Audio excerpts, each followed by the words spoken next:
ایک سوال ہے میرا سارے مولویوں سے، بھارت کے مولویوں سے،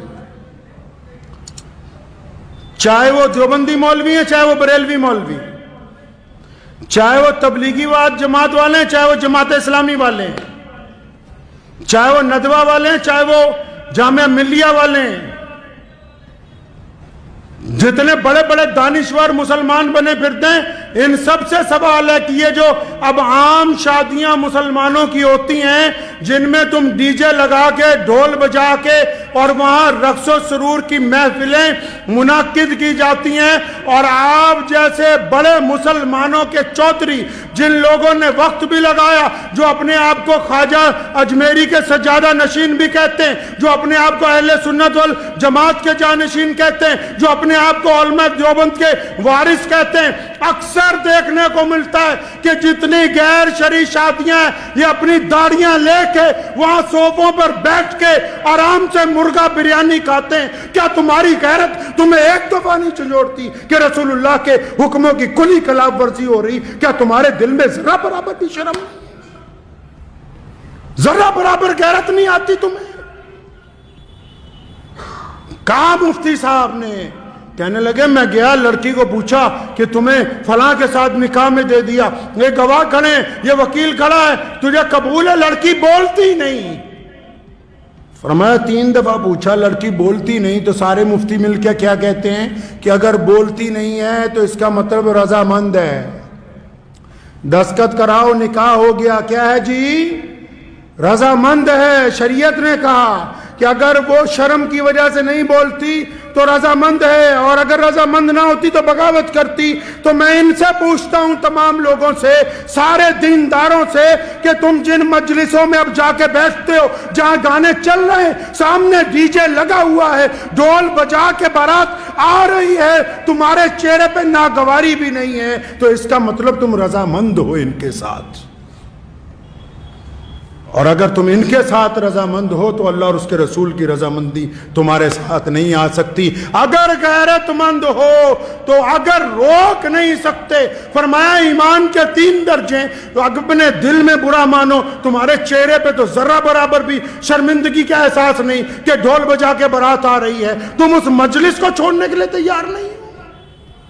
ان چودھریوں کی وجہ سے کہ یہ چندہ نہیں دیں گے، کیا ان کے پل پر مسجدیں اور مدرسے چل رہے ہیں؟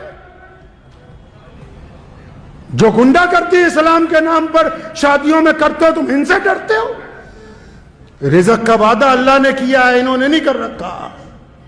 3 درجے ایمان کے، فرمایا اگر کوئی چیز بری لگے تو دل میں برا مانو، اگر طاقت ہے تو زبان سے کہو، اگر ہاتھ سے روک سکتے ہو تو وہ اول ترین درجہ ہے۔ تو یہ جتنے آپ میں یہ جو بات آج ممبر پہ بیٹھ کے کہہ رہا ہوں، روزانہ پورے ملک میں شادیاں ہو رہی، اور جتنے سرمایہ داروں کی شادیاں جا کے دیکھ لو، یہ جتنے کٹھ ملا ہیں یہ ان کے نکاح بھی پڑھا رہے ہیں، ان کی بریانیاں بھی کھا رہے ہیں، ان کے قورمے بھی کھا رہے ہیں۔ اگر تم قوم کی نگہبانی نہیں کرو گے تو یاد رکھو تمہاری حیثیت گڈریے کی ہے۔ اگر ایک بھی کوئی ریوڑ میں سے کوئی چیز ضائع ہو گئی تو گڈریے کو مالک پوچھتا ہے، اللہ تعالیٰ نے ان کو چھوڑ دینا ہے، تمہارا گریبان پکڑ لینا ہے۔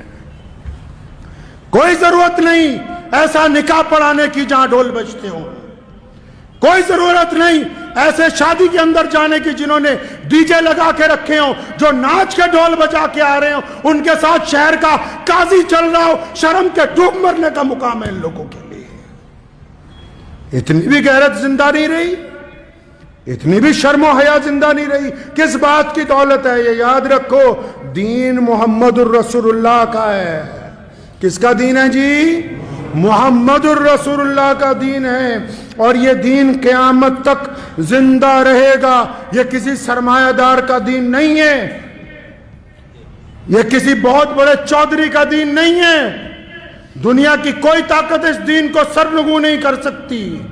اس لیے پلٹیے اپنے رب کی طرف، اور آپ بھی سنیے جتنے عام مسلمان ہیں، اگر کسی شادی میں ناچ گانا ہو رہا ہے مسلمان کی، اور شراب پی کے کوئی آ رہا ہے، ڈھول بجا کے بارات آ رہی ہے، آپ اگر اس میں شامل ہیں تو آپ گنہگار ہیں۔ میں فتوے نہیں اکثر دیتا، لیکن یہ مسئلہ آپ کو اس لیے بتا رہا ہوں کہ رسول اللہ صلی اللہ علیہ وسلم کو یہ بات پسند نہیں ہے۔ رسول اللہ نے سادگی سے نکاح کا حکم دیا۔ فرمایا مسجد عبد الرحمن بن عوف جلیل القدر صحابی، اربوں پتی آدمی، رسول اللہ نے فجر میں پوچھا عبد الرحمن یہ کپڑوں پہ لال رنگ کا داغ لگا، فرمایا یا رسول اللہ رات میرا نکاح ہوا تھا تو مہندی لگ گئی تھوڑی سی۔ کچھ نہیں کہا رسول اللہ نے کہ ہمیں نہیں بلایا، فلاں کو نہیں بلایا۔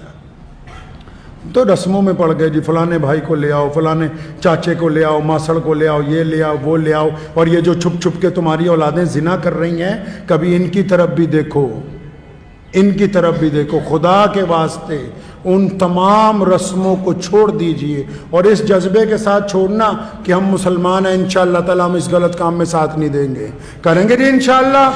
ان مولویوں کو نہیں، باقی لوگ بھی، اگر کوئی چودھری اپنے بل پہ، اس کی اولاد اپنے بل پہ باجا بجوانا چاہتی ہے تو بجانے دو، اس کا نکاح پڑھانے کی ضرورت نہیں ہے جب تک توبہ کر کے اللہ اور اس کے رسول صلی اللہ علیہ وسلم کی رضا نہ حاصل کر لے۔ دعا کیجیے اللہ تعالیٰ مجھے بھی آپ سب کو بھی ان باتوں پہ عمل کی توفیق عطا فرمائے۔ وآخر دعوانا ان الحمدللہ رب العالمین۔